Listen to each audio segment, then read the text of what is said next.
All right, AJ, I guess happy second opening day. Is that what it is? Yeah, reopening day, I guess. Yeah, I think everybody's excited to be back with fans in full capacity, and can't wait to see Petco energized and ready to go. First thing I have to ask you, I was watching you and Peter Seidler sitting intently on the bench. Were you asking him to spend money on another bat or a pitcher? No, we're talking about what we had for lunch today and a couple other things that way. So no, I think trade deadline, 6 weeks away. Going to see this team play a little bit, and I think that'll probably be more of a conversation for a few weeks from now than today. How busy do you expect to be? I mean, I would imagine you're looking right now, especially when the team is struggling. How busy do you expect to be at the deadline? I think again, you're always looking to improve, and I think I think we're going to be very prepared. Our scouts do a great job, and kind of knowing what other teams want to do, and I think we're still though in a spot where ultimately seeing how our team's doing right now, evaluating our own club. I think we have a lot of answers internally, and just a matter of getting our guys to play their best ball here in the next few weeks. And obviously, when we get into July, we'll look a little bit more at the trades. You think that you have answers internally? How much of that is getting guys like Eric Hosmer and Will Myers to perform and show what they were like last year? And are you surprised that they've struggled at this point in the season? Yeah, no, I think that's a big part of it. Is the guys that we have, just getting them to play up to their ability and their potential. And I think with both Haas and Will, like you mentioned, I think. They were a big part of what we did last year, and quietly, if there was an All-Star game, they would have gotten that type of consideration last year. And I think there's been early on in the season they were playing at a similar type clip, and here over the last month and a half or so, they haven't played as well as we think they're capable of. So again, getting those guys back on track.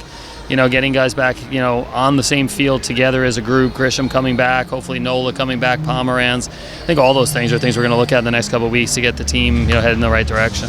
Fernando surpassed your own expectation of him at this point in a small sample size of the season. No, I mean, again, I think he's doing his part in terms of helping the team win, and obviously he's showing different things like he always does, and obviously this year it's a little bit more from the power standpoint that. Obviously, hitting the ball in the seats is always a good thing to help a club win. But he's a talented player. He can do it in a lot of different ways. I think, we always have high expectations for him. And, again, when he's on the field, usually good things happen. Speaking of power, and I'm not sure if I informed you, but you're under oath during this interview. Do you want Tatís participating in the home run derby? I talked to him about it. I think, I don't know what it is now, 10 days or so ago, MLB called and just talking about the possibility of him doing it. I think for us, it's one of those things, at least in the position we took, is just telling him it's his call, his decision. It's an honor, it's a fun event, it's exciting. I think we talked again, obviously I think we've seen, some of the guys that have participated in it. I don't know if it's, like the SI Jinx or whatever. We've kind of talked about that, but we talked more about, again, from his standpoint, he was quick to talk right.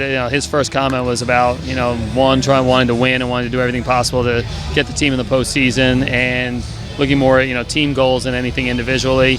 And I think he also talked about, too, from a health standpoint. I think, he's in a good spot right now, and I think he just wants to do everything he can to make sure the second half of the season he's healthy. So we told him we'd encourage whatever decision he was going to make with it, and that's that is the truth. And ultimately it's on him to make that call. He's he's 22 years old. He's got a good head on his shoulder. He has a good feel for where he's at, and I think he'll make whatever decision he makes, we'll support it.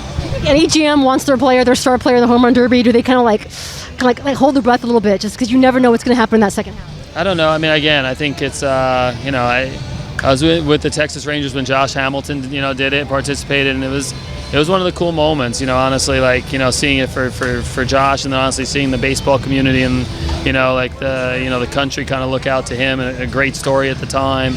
And, just seeing a guy that's exceptional talent, and that was kind of his comeback moment for everybody in the country to see that. That was good for the organization. So, I don't know, I think each situation is a little bit different. I like the event. It's a fun event. You always want talented guys to do it, and if he wants to do it, be supportive. Yeah, that's one of the greatest sporting events I've ever been to was Josh Hamilton's. Justin Morneau, right? They were going back and back. Okay. It's unbelievable.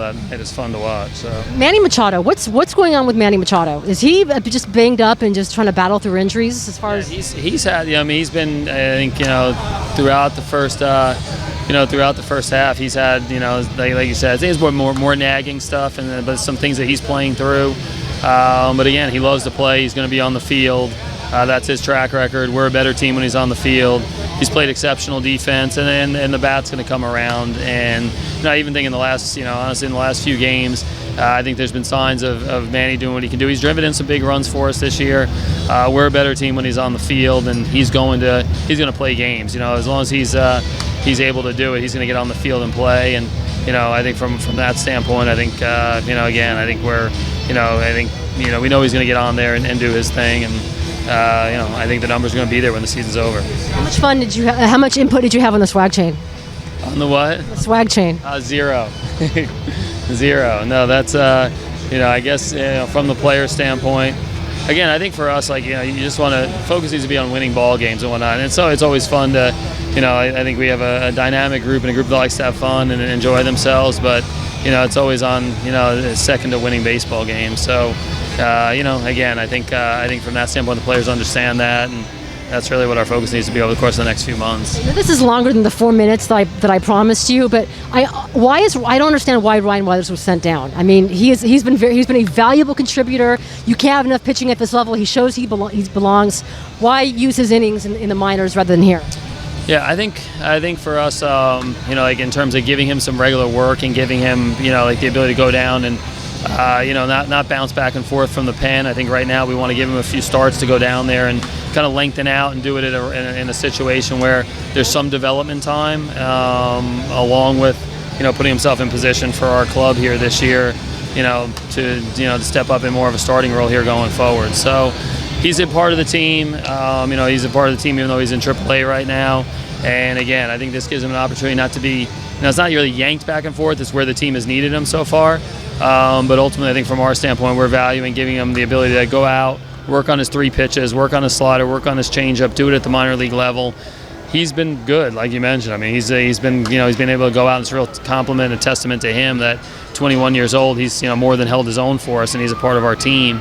But I think what we're trying to do overall, knowing we're going to need more starters and kind of looking at what's best for him in the next couple of weeks and over the course of the second half of the season, we felt like giving him some starts right now where he can lengthen out, work on his secondary pitches. I think that was ultimately the bottom line behind the decision. I know you're very sad that these Zooms are coming to an end. Based on the Zooms that you've been with us with the media, which member of the media has the worst Zoom background, Zoom living room? 100%, I'd say Darren Smith, because he really never got on the calls, and if he was on, it was that lurker in the background, never asking a question. Why are you on here if you don't want to ask a question? No video. He's always going to go with the D Smith logo. So that was hands down the one guy. Never really understood what was the reason behind the Zoom participation. Infrequently, but when he was on, never really added up, honestly. Yeah, very disappointed. He has a lot to add, and him always kind of taking that background role or not coming on for the Zooms. That was a shock to the system, during the last year and a half of these Zooms.